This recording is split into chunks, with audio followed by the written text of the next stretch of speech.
खबर शामिल करते हैं सऊदी अरब के शहर जद्दा से रिपोर्ट। जद्दा में मुकीम मंदी बहाउद्दीन की मुमताज़ कारोबारी और समाजी शख्सियत फ़िदा हुसैन खोखर ने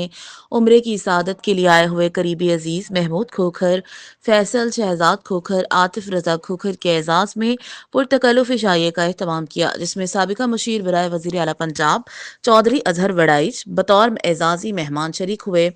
तकरीब मंदी बहाउद्दीन की कारोबारी और समाजी शख्सियात और पाक मीडिया जर्नलिस्ट फोरम के अहदेदारान ने भी शिरकत की। इस मौका पर फिदा हुसैन ने खताब करते हुए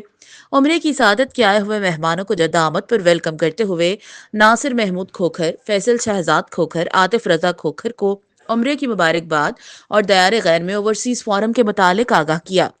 तकरीब से साबिका मुशीर बराए वजीर आला पंजाब चौधरी अजहर वड़ाइच ने भी अपने खताब में मेहमानों को उम्रे की मुबारकबाद दी, जिस पर मेहमानों ने तकरीब में शरीक तमाम शरका और खूबसूरत महफिल सजाने पर फिदा हुसैन का शुक्रिया अदा करते हुए कहा कि हमें जो इज्जत और मोहब्बत मिली इसको हमेशा याद रखा जाएगा। तकरीब के अख्ताम पर फिदा हुसैन खोखर ने तकरीब में शरीक तमाम मेहमानों का शुक्रिया अदा किया।